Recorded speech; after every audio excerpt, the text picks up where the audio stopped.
है आपका। और सबसे पहले अगर आप रिजल्ट्स की बात करें तो Q2 नंबर्स हमने देखे ओवरऑल जो है वो अच्छे आते हुए दिखे हैं, जहाँ पे प्रॉफिट 44% से बढ़ा है, NII 15.4% से बढ़ा है। तो ओवरऑल Q2 रिजल्ट्स पे आउटलुक क्या रहेगा सर?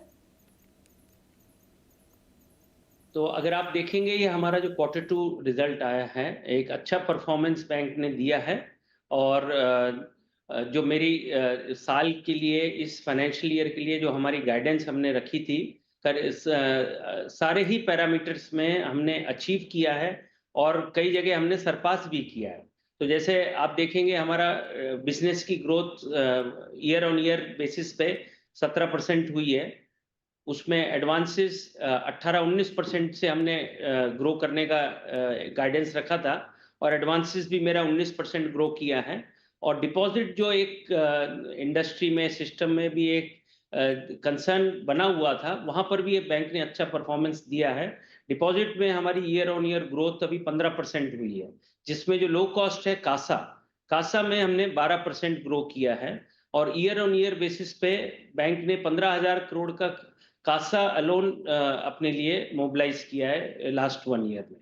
तो कुल मिला के ये क्वार्टर हमारे लिए हाफ ईयर काफी अच्छा रहा है परफॉर्मेंस को लेके, न सिर्फ ग्रोथ पैरामीटर्स में, और भी जो हमारे प्रॉफिटेबिलिटी के पैरामीटर्स होते हैं, एसेट क्वालिटी के होते हैं, हमने सभी में, कैपिटल एडिक्वेसी होते हैं, सब में परफॉर्मेंस बैंक की कंसिस्टेंट जो रही है, वो आगे चलते भी मेरे को कोई कंसर्न नहीं दिख रहा। और इस क्वार्टर में काफी अच्छा परफॉर्मेंस आया है। ठीक है सर। अगर ब्रांच एक्सपांशन और नेटवर्किंग की यहाँ पे अगर बात करें तो फ्यूचर में इन दोनों के लिए क्या प्लानिंग है सर?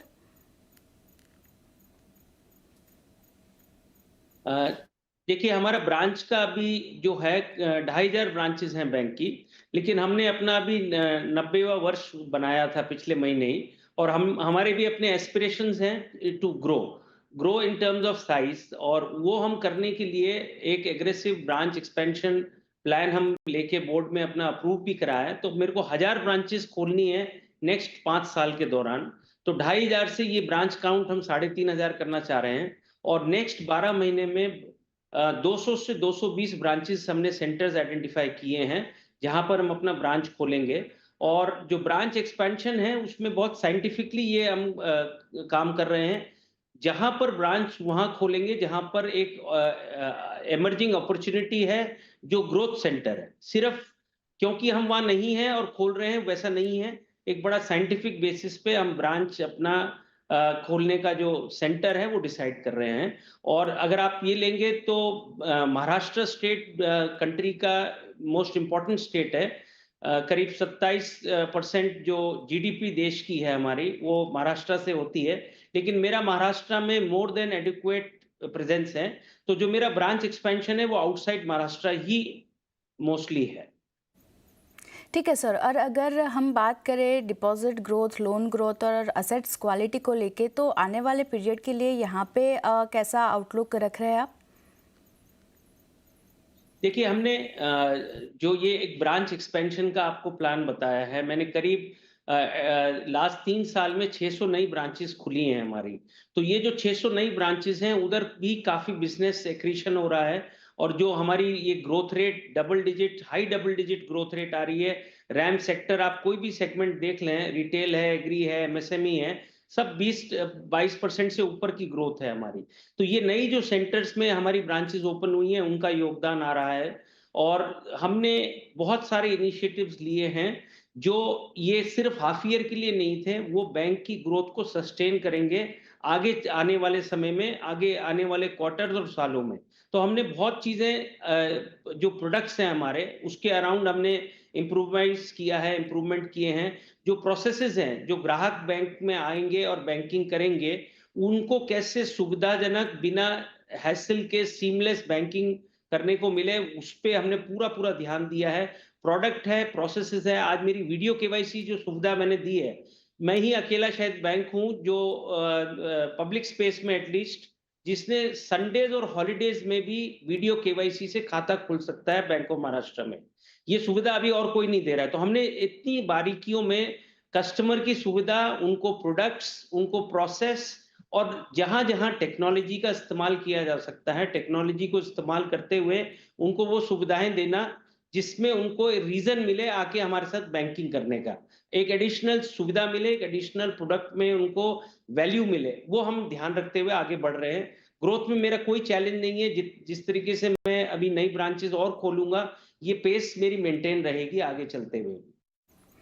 जी सर, अगर रियल जीडीपी हम देखें तो वो Q1 FY23 और 24 में 6.7% से बढ़ा है। जो हमने प्राइवेट कंजम्पशन और इनमें जो इम्प्रूवमेंट देखा है, इन्वेस्टमेंट में जो इम्प्रूवमेंट देखा है उस हिसाब से, तो यहाँ पे और भी एक्सपेक्टेशंस ऐसे बन रहे हैं कि रियल जीडीपी ग्रोथ जो है वो 7.2% FY24 और 25 के लिए रह सकता है। तो banking sector in overall basis क्या असर देखने मिल सकता है इसका?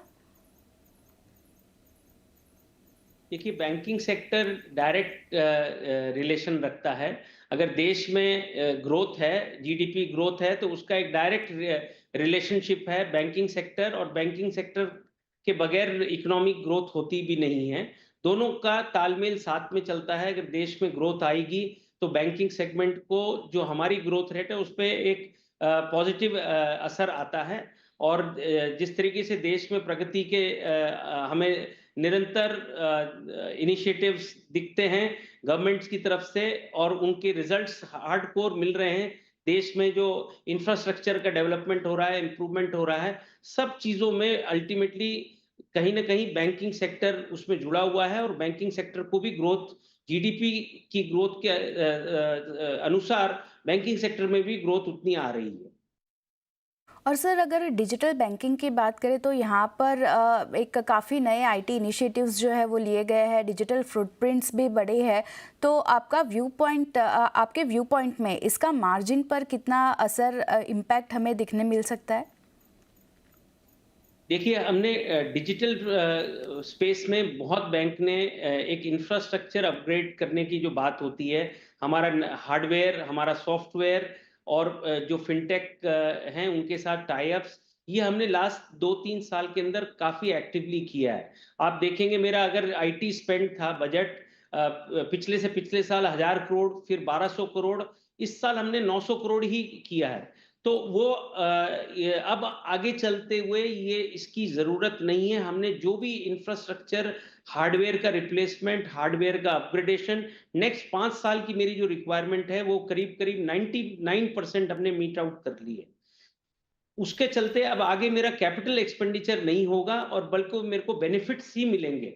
तो जो मेरा रिटर्न आएगा इस इन्वेस्टमेंट से, वो अब आगे आने वाले सालों में हमें इसकी पूरी वैल्यू मिलेगी। और हम पूरी तरीके से माइंडफुल रहते हैं कि आज की डिजिटल एरा में कस्टमर को जो मोबाइल बैंकिंग के थ्रू सुविधा मिलती है, तो मेरा मोबाइल बैंकिंग एप्लीकेशन अभी मैं पूरा टोटल रिवैम्प कर रहा हूँ। उसमें नंबर ऑफ सर्विसेज भी बढ़ेंगी, जो स्क्रीन हमारा होगा वो कस्टमर फ्रेंडली होगा, यूजर फ्रेंडली होगा। उसमें जो नेविगेशन पाथ होंगे वो उनको कस्टमर की कन्वीनियंस के ध्यान रखते हुए। तो ये मैं नया पूरा मोबाइल बैंकिंग रिवैम्प कर रहा हूँ। दिसंबर 2024 तक ये वर्जन में काफ़ी फीचर्स नए आ जाएँगे, और हम ये पूरा माइग्रेट कर लेंगे। और बैंक का प्रयास इसमें यही है कि कस्टमर को कैसे अधिक से अधिक और सुविधाएँ अगर हम दे सकें डिजिटल जी माध्यम। सर, जी, और अगर गाइडेंस की बात करें तो कमिंग क्वार्टर्स के लिए, कमिंग पीरियड्स के लिए गाइडेंस क्या रहेगा सर? जी। आप देखेंगे, हमने जो इस फाइनेंशियल ईयर FY25 के लिए टोटल बिज़नेस में जो ग्रोथ की है, मेरी 17% से हमने गाइडेंस रखी है, 16 टू 17%, जिसमें एडवांसेस हम 18 से 19% की दर से इंक्रीज़ करेंगे, और डिपॉज़िट्स 13 टू 14% की दर से हम ग्रो करेंगे। तो ये हम मेंटेन करेंगे, और मेरे को कोई इसमें अभी चैलेंज, कंसर्न नहीं दिख रहा। मेरे एसेट क्वालिटी और प्रॉफिटेबिलिटी जो पैरामीटर्स हैं, वो अभी हम लीड करते हैं इंडस्ट्री को काफ़ी पैरामीटरों में। इन सब पैरामीटर में जो लीड है, हम अपनी आगे बरकरार रखेंगे। और आज अगर आप देखेंगे, आरओए है मेरा 1.74, बेस्ट इन द इंडस्ट्री है। निम भी मेरी हाई निम ऑफ 3.98 मैंने इस क्वार्टर में दर्ज करी है। हमारी गाइडेंस भी इसके अराउंड ही है कि हम आगे चल के इसमें और बेटर काम करें। जी सर, शुक्रिया उसी के साथ हमारे साथ जुड़ने के लिए और ये सारी डिटेल्स शेयर करने के लिए, और all the best for coming quarters सब। तो आधा